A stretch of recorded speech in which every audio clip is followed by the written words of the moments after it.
Hey, how are you? Как дела? Anya with you, and in today's lesson I'd like to touch a very interesting topic: culture and the language. How can you understand Russian culture better?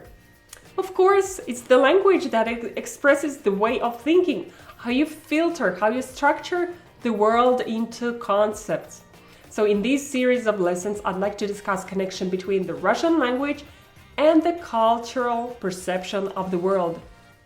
Whether the perception of the world is imposed by the language or the language reflects the worldview of a native speaker, that's a big internal question. I don't think I can answer that, but what I'd like to do here is just look at some examples of words, grammar, and syntax that will help you understand the Russian culture better. Our behavior, our reactions. So we'll be talking about time and space and feelings and emotions. We'll talk about the rudeness of Russian and the idea of unpredictability. I'm sure it's going to be a lot of fun for you, just like for me. So in this first video, I'd like to talk about time. Perception of time is the first thing that came into my mind when I was thinking about the differences between cultures. So, Russian time is flexible. It's fluid. We don't have AM and PM in Russian, and the day is not divided by noon or midnight. So, when a Russian says good morning, in his mind, he doesn't really care if it's morning.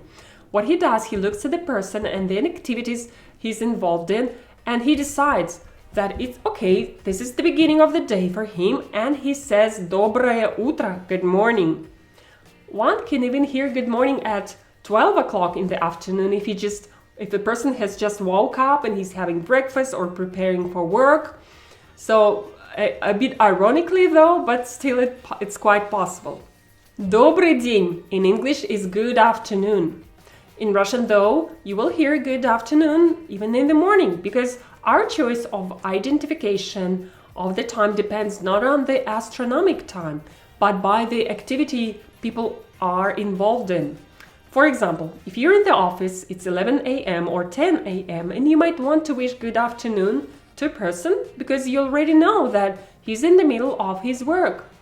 Can you imagine how this perception of time affects the mentality of a Russian person? In order to wish good morning or good afternoon, you have to observe the situation. You have to look out what people are doing rather than looking at the clock. Now there are some more observations of how we Russians treat the time.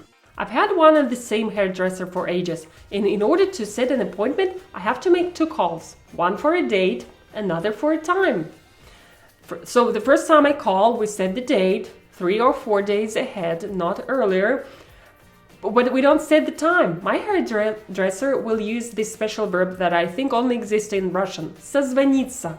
Созвониться means to call again to set the time. So she says, в понедельник, отлично, созвонимся. It means I have to call again to set the time. And then she says, отлично, давай часов в 5.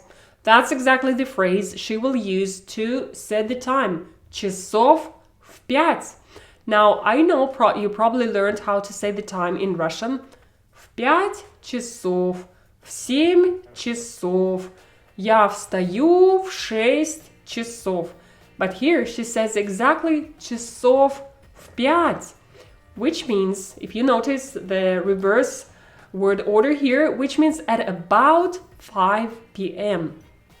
It's unlikely she will set the time like 5:45. It's very much unlikely, but she will rather use exactly this phrase to set the time. Now I checked with several people and they said about часов в 5 might mean 4:45 or 15 minutes after 5 or 20 minutes after 5, or it could be half an hour.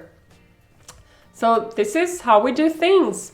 Another fun expression that people use a lot is «я сейчас». For example, a person might ask you «Ты куда? Where are you?» «Я сейчас». A person answers, which means I'll be back soon. Right now, in just a minute. I checked with several people and asked them, how long do you think the person will be absent when he says «я сейчас»?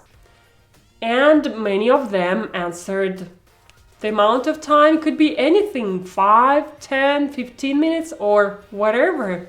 So I think those kind of connections are very cool, and you can learn a lot from looking into the language deeper. And of course, you can come up with even more examples of time perception. If you have any ideas, let me know, but I'll see you very soon. Bye bye, пока-пока!